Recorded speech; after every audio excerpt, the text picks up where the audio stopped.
Hi friends, welcome to my channel super trader Lakshya. और यहाँ पे बात करूंगा मैं किस तरीके से आप मार्केट को प्लान आउट कर सकते हो कल के लिए। कल ट्यूसडे है तो कल क्लियरिंग हॉलिडे है, लेकिन कल ट्रेडिंग होगी। तो नॉर्मल ट्रेड्स आप कर सकते हैं, लेकिन जो आपने पोजीशन आज खरीदी है और जो कल खरीदोगे उसको आप कल ही स्क्वायर ऑफ नहीं कर सकते। उसको आप केवल 2 दिन बाद स्क्वायर ऑफ कर सकते हो। तो ये एक प्रॉब्लम रहेगी, तो इसको आप थोड़ा ध्यान देना है।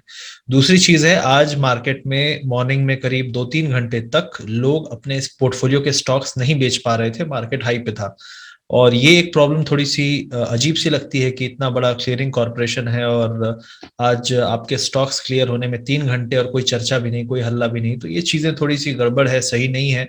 ये रेपो बिगाड़ती है आपके सिस्टम की। तो ओवरऑल मार्केट आज काफी अच्छा खुला, जैसा हमने उम्मीद किया था। बैंक निफ्टी ने अच्छा मूव दिया, 39,929.50 तक गया, लेकिन वहां से ऊपर नहीं जा पाया क्योंकि काफी प्रेशर था और ग्लोबल मार्केट्स भी थोड़ी रेड थे और कुछ प्रॉब्लमेटिक एरियाज थे, जैसे करेंसी वीक थी, विक्स ऊपर था और आपका ऑयल बहुत हाई लेवल पे था, 86 के आसपास चल रहा था, अभी भी 86 के आसपास है।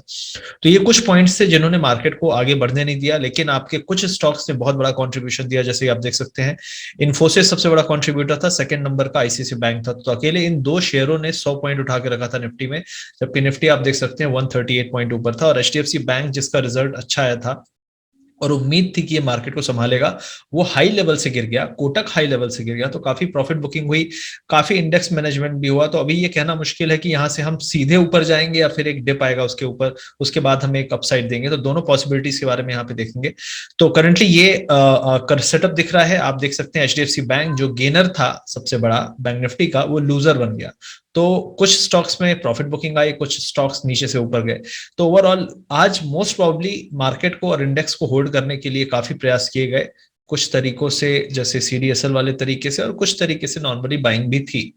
अब अब यहाँ बात कर लेते हैं कि कल क्या पॉसिबिलिटी है। और यहाँ पे एक और पॉइंट मैं आज शेयर करूंगा कि आपको स्मॉल कैप इंडेक्स फंड के बारे में कुछ इंफॉर्मेशन शेयर करूंगा, तो उसको भी आप ध्यान से सुनिएगा, वो भी बहुत अच्छी अपॉर्चुनिटी है।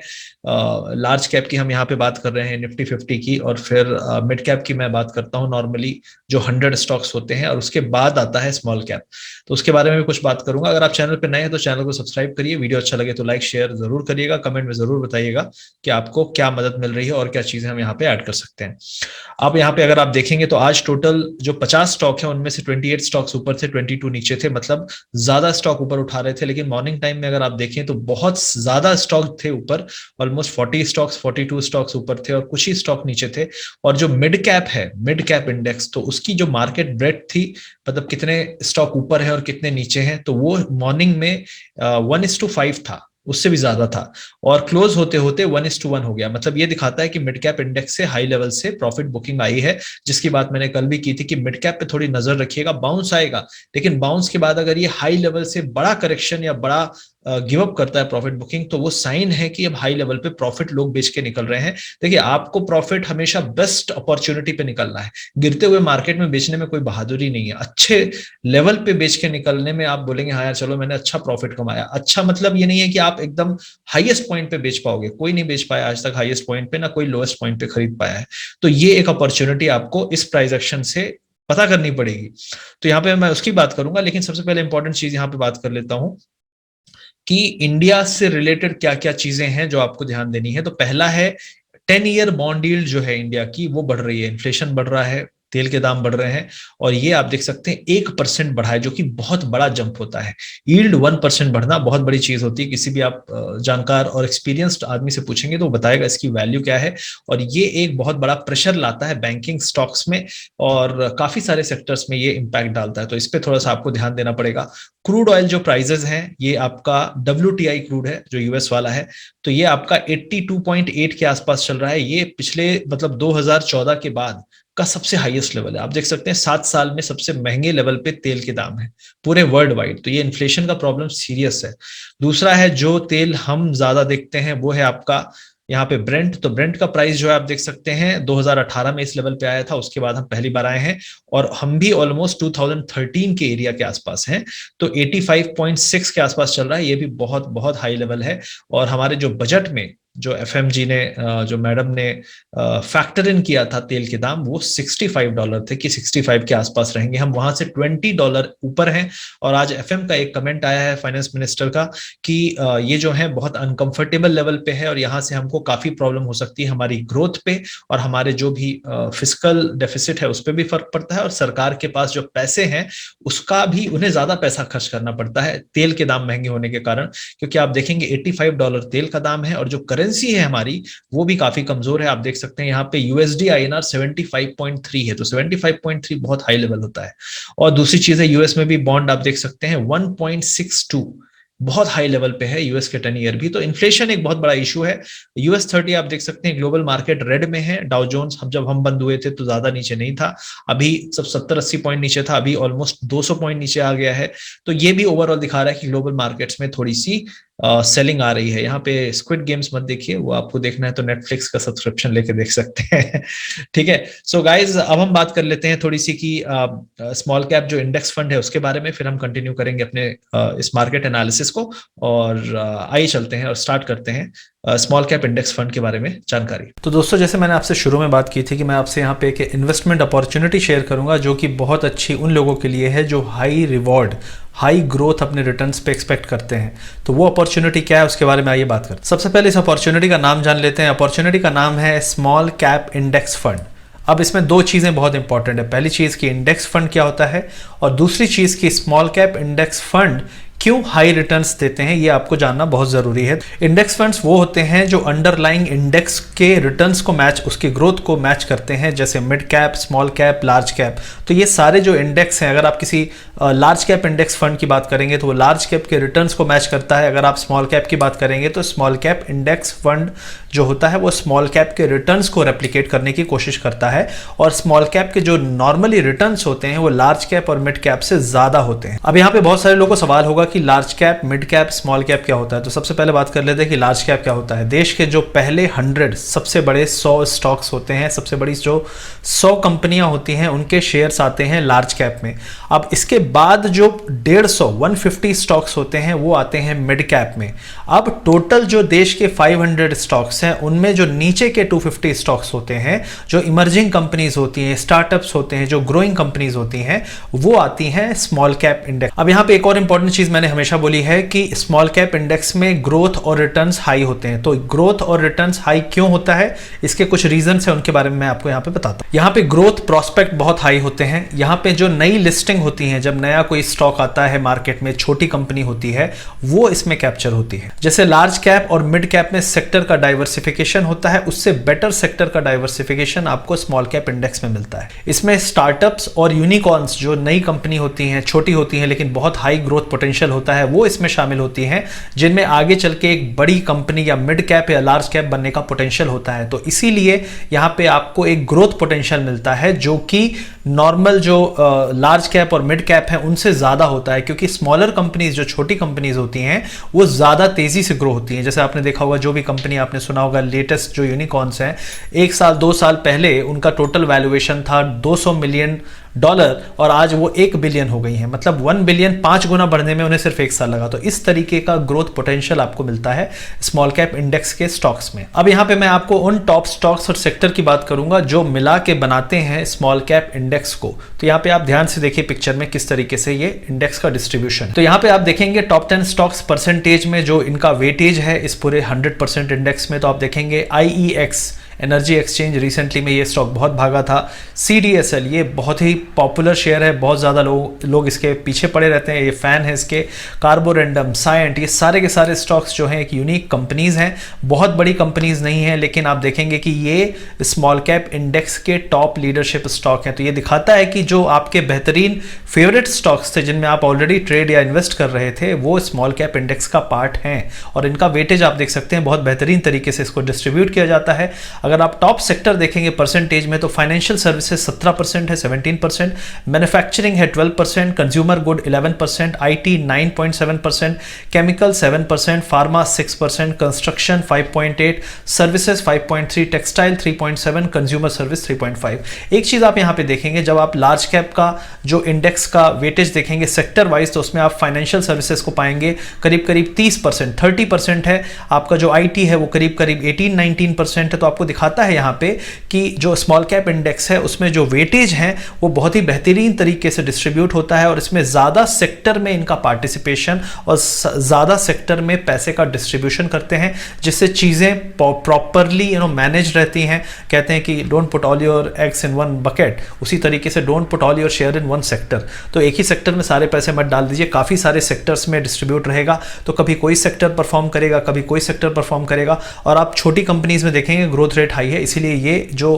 फंड है स्मॉल कैप इंडेक्स फंड, ये बेहतरीन परफॉर्मेंस देता है। अब आप यहाँ पे 1 ईयर, 3 ईयर और 5 ईयर के जो SIP के जो रिटर्न्स हैं उनका कंपैरिजन देख सकते हैं। आप ये पाएंगे कि जो स्मॉल कैप इंडेक्स है उसने ज्यादा बेहतरीन हायर रिटर्न्स दिए हैं in comparison to large cap और मिड कैप। तो यहाँ पे आप इमेज में देखेंगे कि SIP रिटर्न्स जो है स्मॉल कैप 250 जो स्टॉक्स हैं उनका 1 ईयर, लास्ट 1 ईयर का 81% है, 3 ईयर का 44 है, 5 ईयर का 22% एवरेज रिटर्न है। अगर आप यहाँ पे देखेंगे मिड कैप का तो 68 है, 40 है और 24 है।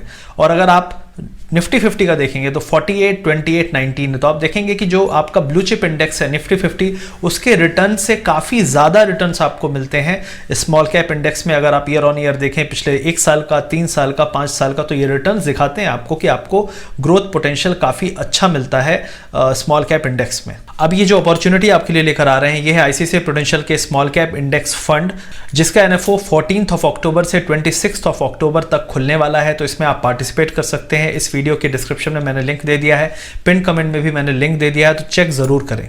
अगर मैं ICICI prudential small cap index fund की बात करूं जिसका NFO ऑलरेडी ओपन है और 26 अक्टूबर तक आपके पास मौका है इसमें पार्टिसिपेट करने का, तो इसमें सबसे अच्छी चीज़ क्या है कि इसमें ग्रोथ पोटेंशियल बहुत अच्छे हैं। दूसरी चीज़ है जो इसका टोटल रिटर्न इंडेक्स है, TRI है, ये बहुत हाई रहा है और पिछले 10 साल में अगर आप कंपेयर करें तो निफ्टी 50 से ज़्यादा रिटर्न इसने दिए हैं, करीब करीब 6 बार।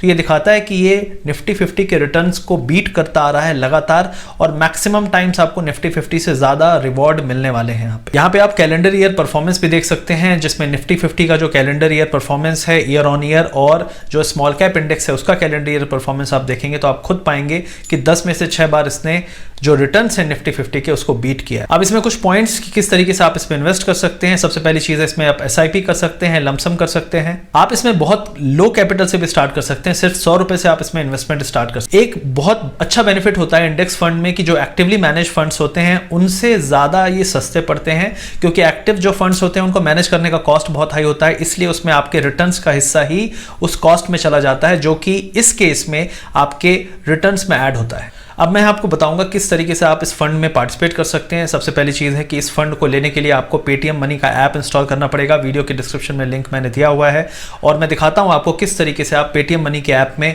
इस फंड को ले सकते हैं। अब इस फंड को खरीदने के लिए मैं आपको प्रोसेस बताऊंगा। तो आप सबसे पहले अपने मोबाइल में पेटीएम मनी का ऐप जो है वो इंस्टॉल कर सकते हैं, उसमें अपना लॉगिन प्रोसेस कर लीजिए। तो यहाँ पे आप जाएंगे, पेटीएम मनी का ऐप खोलेंगे, उसके बाद आप यहाँ पे जाएंगे तो डाउन में जाइए तो आपको यहाँ पे दिखेगा म्यूचुअल फंड्स में जाइए। म्यूचुअल फंड्स में आपको न्यू फंड ऑफरिंग का ऑप्शन दिखेगा, उस ऑप्शन में जाएंगे तो आपको ICICI prudential small cap index fund दिखेगा। वहां पे आप जाइए, क्लिक करिए इन्वेस्ट नाउ पे, तो आपको वहां पे SIP और लमसम दोनों पूछेगा। वहां पे डेट पूछेगा, किस डेट को आपको इसको अगर SIP करना है तो करना है, लमसम करना है तो 1 शॉट में आप इसको तुरंत पे कर सकते हैं। पेमेंट ऑप्शन आपको यहाँ पे दिख सकता है, UPI है, बैंकिंग पेमेंट्स हैं, तो सारे पेमेंट ऑप्शन है। आप यहाँ पे जाके पेमेंट सीधे कर सकते हैं, अपने पेटीएम के वॉलेट से भी आप इसको ले सकते हैं और मिनिमम आप 100 रुपीज से इन्वेस्टमेंट स्टार्ट कर सकते हैं।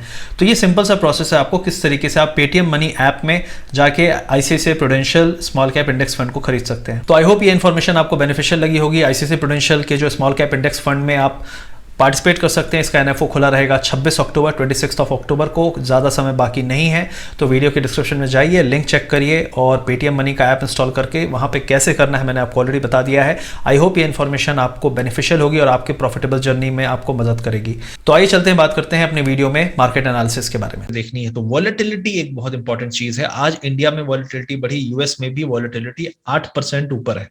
तो ये दिखाता है वॉलेटिलिटी बढ़ रही है, कुछ बड़े मूवमेंट्स की एक्सपेक्टेशन है मार्केट में, बड़ा मूव हो सकता है।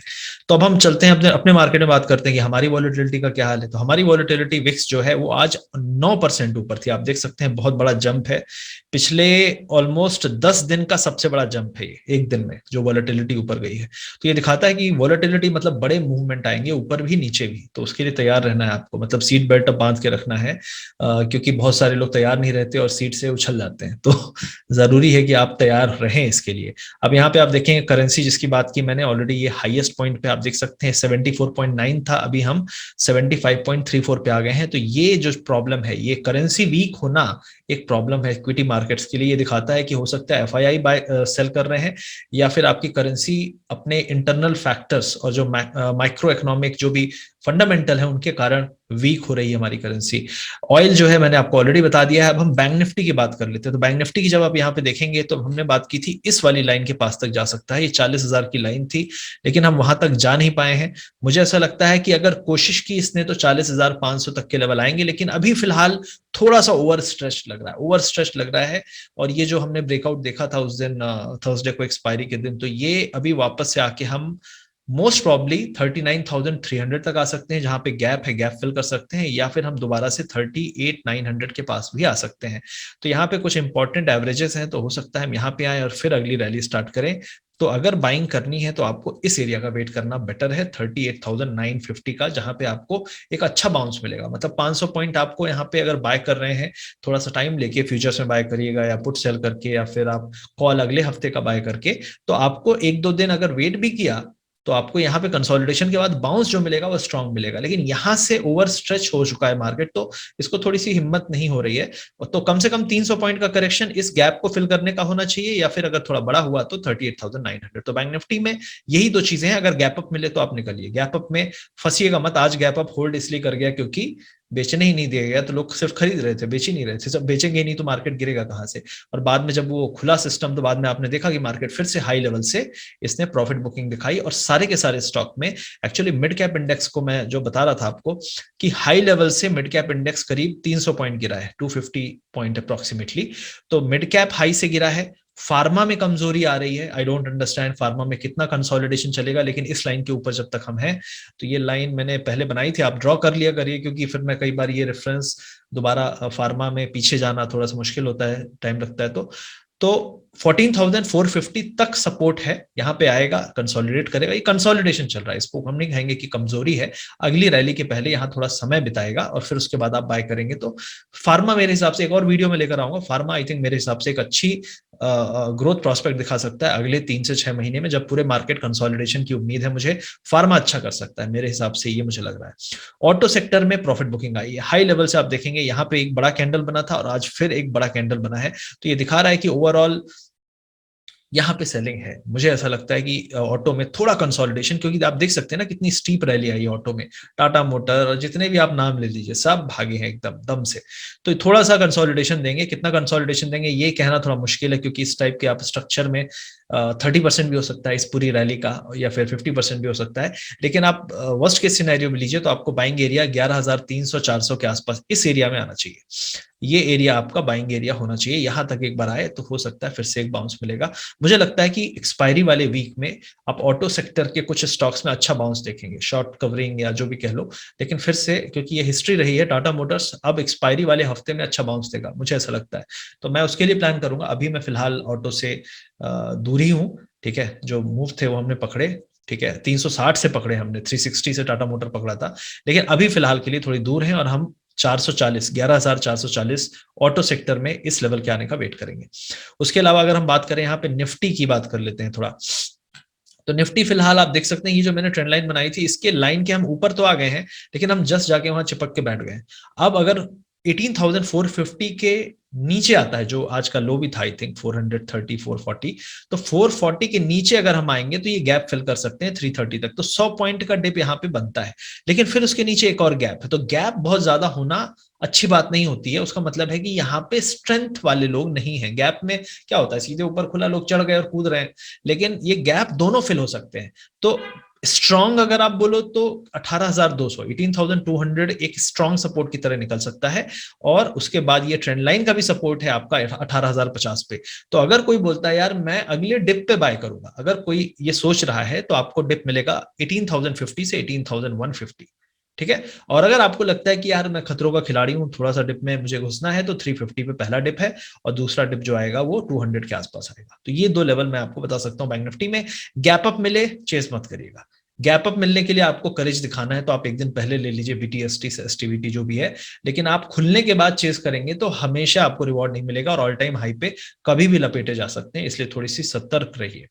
और जिस तरीके से आज वो जो सीडीएसएल वाला इशू हुआ है, जैसे मैंने कहा कि जब मार्केट गिरेगा तो आप बेच नहीं पाओगे। अब आप एक चीज बताओ, अगर कल मार्केट गिर जाए, जिन लोगों ने पोर्टफोलियो स्टॉक आज खरीदे हैं भर भर के कि यार अब तो अगले जन्म के लिए भी मैं तैयारी कर लूंगा पोर्टफोलियो में, तो वो लोग कल नहीं बेच पाएंगे, परसों नहीं बेच पाएंगे, तो बेच कब पाएंगे? तो बड़ी दिक्कत हो जाएगी, राइट? तो आपको ये सोचना पड़ेगा कि यार मार्केट में गेम किस तरीके से चल रहा है, और डिप पे बाय करिए, कोई दिक्कत नहीं है, लेकिन बाउंस पे और बहुत बड़े गैप अप पे चेज मत करिए। वो कभी भी एक वाइज डिसीजन नहीं है, और एक खराब आदत है जो आगे चल के बड़ी तकलीफ पहुंचाती है। अब यहाँ पे हम एक और चीज यहाँ पे बात करेंगे मेटल की। तो मेटल पे कल मैंने एक वीडियो बनाया था, हमारा दूसरा चैनल है बाय द वे, अगर आप उसमें नहीं है, एसटीएल फिन शॉर्ट्स, हमारे चैनल में उसका लिंक भी दिया हुआ है, उसमें आप ज्वाइन करिए। उसमें मैंने शॉर्ट में यही बोला था, कल मेटल कंपनीज में बूम हो सकता है, सरकारी मेटल और नॉर्मल मेटल कंपनीज में भी मुझे ऐसा लग रहा था कि एक बाउंस आ सकता है। तो मेटल ने आज बहुत अच्छा मूव दिया। ये ऐसा कोई बहुत, इससे हम कुछ नहीं लेंगे कि ये भी और चलने वाला है, बहुत आगे जा सकता है, लेकिन ये एक ब्रेकआउट, ये जो ब्रेकआउट एरिया था, इसके बाद 1328 की बात मैंने पहले भी की थी टाटा स्टील में, कई बार मैंने आपको बोला भी कि ये ब्रेक हो तो आप किसी को पूछिएगा मत, आप अपने ट्रेड लीजिएगा, स्टॉप लॉस लगा लीजिएगा 1-1.5% का, बस। उसके बाद आपको 2-3%, 4% का मूव आराम से मिलेगा, और वही हमने देखा। ऑलमोस्ट 1420 तक हम आ चुके हैं। अब इस एरिया पे थोड़ा सा सतर्क रहना है। इसका मतलब नहीं ऊपर नहीं जाएगा, लेकिन अगर यहाँ से गैप अप हुआ और 1470 पे गया, तो यहां से लोग बुक करेंगे। तो गैप अप में बुक करने वाला यहाँ पे टेंडेंसी आएगा, गैप डाउन में 1370 के एरिया में ही बाइंग आएगी। तो ये चीज आपको ध्यान रखना है टाटा स्टील की। टाटा पावर क्यों भाग रहा है, मैंने कल एक वीडियो ऑलरेडी बनाया था टाटा स्टॉक्स पे, और मैंने आपको बताया था कि ये रिन्यूएबल में जो जाने वाले हैं उस पर कुछ ज्यादा ही फोकस है। देखिए, कंपनी चलती है अर्निंग्स पे, अभी ये भाग रहे हैं माहौल पे, तो माहौल कब बिगड़ जाए पता नहीं। अर्निंग पे ज्यादा ट्रस्ट करिए। तो चेज यहाँ पे कर रहे हैं, अगर आप ऑलरेडी हैं, घुड़सवारी कर रहे हैं, तो अच्छी बात है। घोड़ा हिनहिनाएगा और गिराएगा तो मजा नहीं आएगा, क्योंकि बहुत ऊंचे से गिराएगा। तो मेरा कहना यह है कि प्रॉफिट की कहीं तो लिमिट आप देखेंगे कि यहाँ बुक करूं या वहां बुक करूं, या फिर आप बोलो कि मैं अगले 5 साल टच भी नहीं करने वाला हूं। बोलो अपने आप से, आत्मचिंतन करो और सोचो, अपने आप से सेल्फ टॉक करो और बोलो कि मैं अगले 5 साल डरने नहीं वाला हूं, और जब गिरेगा तब तब यही भजन गाना कि मैं डरने नहीं वाला हूं, मैं तो बैठूंगा। क्योंकि बहुत सारे लोग गिव अप कर देते हैं। तो आपको ये सोचना है टाटा मोटर में क्या करना है। मेरे हिसाब से अभी ज्यादा हो गया है, तो थोड़ा सा इसको आप, इतना अच्छा स्टॉक भी नहीं है कि आप इसमें 5x 6x के बाद भी बुक ना करो। ये 40 रुपए का, 30 रुपए का स्टॉक है, जो अभी 250 चल रहा है, 30 रुपए का स्टॉक, तो 8x हो चुका है। अब इसमें आप कितना राइड करना चाहते हैं, आपको डिसीजन लेना पड़ेगा। उसके अलावा टाटा मोटर सेम चीज है। अब मैं इसको सीधे एक्सपायरी वाले वीक के, मतलब जो फ्राइडे और थर्सडे होता है, उसमें मैं इसको पिक करने की कोशिश करूंगा। ऑप्शन में ट्रेड ले सकता हूं, उसके पहले थोड़ा कंसोलिडेशन का वेट करूंगा। तो तब तक इसको अभी थोड़ी सी वॉच में रखा हुआ है, ना कि इसको ट्रेड करना है। मदरसन सुमी सेम चीज है, इसमें भी थोड़ा कंसोलिडेशन पहले चालू हो गया है, लेकिन इसमें ये जो लाइन है आप देख सकते हैं यहाँ पे 230, तो 230 के पास आए, मेरे हिसाब से 30 तक शायद ना आए, 33 34 तक भी आए, यहाँ पे आप एंट्री ले सकते हैं। 30 तक आए तो एवरेज कर सकते हैं। स्टॉप लॉस आपका 227 तक होना चाहिए, और यहाँ से एक और बाउंस की एक्सपेक्टेशन कर सकते हैं एक्सपायरी वाले वीक, अगले हफ्ते तक में। तो ये ओवरऑल कुछ सेटअप थे, कुछ प्लान्स थे जो मैं आपको बताना चाहता था। आई होप आपको वीडियो अच्छा लगा होगा। आई होप जो इंडेक्स फंड के बारे में बताया वो भी अच्छा लगा होगा। करिए, वीडियो अच्छा लगे तो अपने दोस्तों को भी बताइए, उनको भी थोड़ा होश में लाइए कि हाँ यार, हो चुका है काफी, चलो बुक करके थोड़ा पार्टी वार्टी करते हैं, गोवा जाते हैं, बैंकॉक जाते हैं, कहीं तो घूमने जाते हैं, दुबई जाते हैं। तो ये करने का समय आ गया, फेस्टिवल सीजन आ रहे हैं। तो आई होप आपका दिन अच्छा हो, आई होप आपके घर में सब कुछ ठीक है, और आगे आने वाले समय में भी बहुत अच्छा रहे। Thank you very much guys, देखते रहिए, मिलते हैं अगले वीडियो में। Thank you.